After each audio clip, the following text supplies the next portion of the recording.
বিসমিল্লাহির রহমানির রহিম। ঘুরে ফিরে আমার দেশ কত সুন্দর বাংলাদেশ। আমাদের এই চাচা, আমাদের এই তিন চাচা, ওনার নাম আব্দুল হাফিজ, মোহাম্মদ হাফিজ না কাকা আপনার নাম? হাফিজুর রহমান। মোহাম্মদ হাফিজুর রহমান। আর উনি হচ্ছে কাকা হয়েছে মোতালেব, কি মোহাম্মদ মোতালেব। আর মেজো কাকা হয়েছে এম এ হামিদ, তাই না? F M Hamid. আচ্ছা, যে মেজো কাকা এফ এম হামিদ। আপনারা তো ওই যে আপনার ইন্ডিয়াতে ট্রেনিং সেন্টারে কি একসাথেই ছিলেন? তিনজনে একসাথেই ছিলেন। তো প্রিয় ভিউয়ার্স, জীবন্ত মুক্তিযোদ্ধা ওনারা এখন চলে যাচ্ছে। ওনারা শুধু দেশকে দিয়ে গেছে। জেনারেল ওসমানীর কাছে আপনারা অস্ত্র দিছিলেন না, জমা দিছিলেন না? জেনারেল ওসমানীর কাছে অস্ত্র জমা দিয়ে ওনারা কিন্তু অন্য কোনো ব্যবসা চাকরি বাকরি করে নাই। ওনারা দেশকে সেবা দেওয়ার জন্য, দেশের আইন শৃঙ্খলা রক্ষা করার জন্য ওনারা কিন্তু পুলিশে চাকরি নিচ্ছে। সারা জীবন পুলিশের চাকরি নিয়ে রিটায়ার্ড হয়েছে, কিন্তু ওনারা শুধু দেশকে দিয়ে গেল, কিন্তু দেশ ওনাদেরকে কিছু দেয় নাই। এই যে দেখেন এখন অসুস্থ অবস্থায় পড়ে রয়েছে। ওনারা হচ্ছে এই দেশের হীরার টুকরা। ওনাদের মাধ্যমে আমরা একটা লাল সবুজের পতাকা পাইছি। অনেকে তো ভুয়া মুক্তিযুদ্ধ আছে কাকা, আমাকে দেশে অনেকেই ভুয়া মুক্তিযুদ্ধের দাবি করে। তো যাই হোক, ওনরা হচ্ছে অস্ত্রধারী ফাইটার মুক্তিযোদ্ধা। এটাই ওনরাই অরিজিনাল মুক্তিযোদ্ধা। এমন আপনাকে মতো অরিজিনাল মুক্তিযোদ্ধা হারা দেশে, সারা বাংলাদেশে মনে হয় 10-12 হাজারের বেশি হবে না যারা ফাইটিং যোদ্ধা ছিলেন, তাই না? 10-12 হাজারের বেশি না। যাই হোক, তো এখন আমরা বলতে আমাদের রাষ্ট্র, জনগণ, আমরা কিন্তু ওনাদেরকে মূল্যায়ন করি নাই। যেরকম আমরা জীবিত থাকতে কাজী নজরুল ইসলামকে আমরা মূল্যায়ন করি নাই। হে মরার পরে শেষে কত বন্দনা কাজী নজরুল ইসলাম।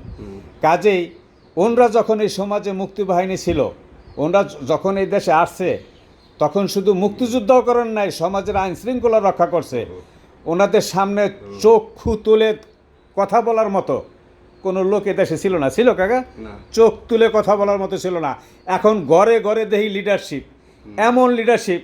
আমার সৌভাগ্য হয়েছে, আমি জাতিসংঘের ডেমোক্রেসি প্রজেক্টে কাজ করার সুযোগ হয়েছিল। সেই ডেমোক্রেসি প্রজেক্টে এমন এমন নেতা বানানো হয়েছে, এমপি বানানো হয়েছে, যে ডেমোক্রেসির প্রজেক্টে কাজ হচ্ছে এমপিদের ট্রেনিং দেওয়া। সেখানে এমন এমন নেতা মানে এমপি নির্বাচন করা হয়েছে যেখানে রিডিংও পড়তে পারে না, এরকমের নেতা আছে। তা আসুন আমরা এদিকে নজর দিয়ে আমরা দেশ যারা সুষ্ঠুভাবে পরিচালিত করে তাদের হাতের নেতৃত্ব দিই আমরা, যারা একটু শিক্ষা দিকে আছে। তো প্রিয় ভিউয়ার্স, জীবন্ত মুক্তি যে চিন্তা করলাম, যে কালকে দেখলাম অসুস্থ কাকায়, আইসা পায় না পায়, এই জন্য আজকে তা তড়িঘড়ি করে নিয়ে আসলাম ওনার বাসায় আসলাম। দেখুন ওনার বাসা অবস্থা।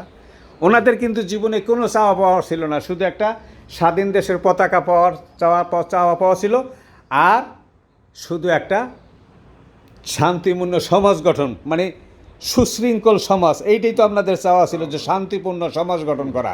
সেই শান্তিপূর্ণ সমাজ এখন ওরা হয়তো মনে মনে ভাবতেছে আমাকে মুক্তিযুদ্ধ করা ভুল ছিল, তাই না? মনে মনে ভাবতেছেন না যে আমরা সেই শান্তিপূর্ণ সমাজ, সেই সুজলা সুফলা বাংলাদেশ গড়তে পারি না। এই জন্য উনি মনে মনে ভাবতেছে আমার জীবন জিরো। আসলে ওনার জীবন জিরো না, ওনরাই ছিলেন একসময় হিরো, ওনরাই হিরো।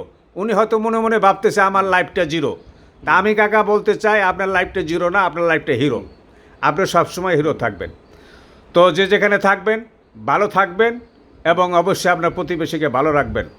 তো এই ছিল আমাদের আজকে। এই কাকা হয়তো আমাদের মাছ থেকে চলে যাবে, আমরা আর তাকে ফেরত পাবো না। মেজো কাকার কিন্তু ছবি টবি আমি করতে পারি নি, বুঝছেন? এই সময় এত খেয়ালও করি না যে হঠাৎ করে মারা যাবে আর কি। আমার নিজের কাকা, উনি যখন মুক্তিবাহিনী ছিল, আমি নিজের চোখে দেখছি। আপনি 2 হাত দিয়ে 2টা 303 রাইফেল জাগায়া ফুটাইতেন না, 2 হাত দিয়ে। উনি এমন একজন মানে পালোয়ান ছিল, এই হাত দিয়া এবং এই হাত দিয়া, 2 হাত দিয়ে 2টা 303 শূন্যের উপরে আলগি দিয়ে আপনি গুলি ছড়তেন, তাই না?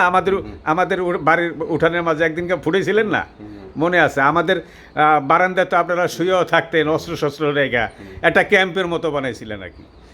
যাই হোক, ওই ছিল ওনাদের ইতিহাস। সুজলা সুফলা শস্য শ্যামলে বাংলাদেশ গড়ার ইতিহাস।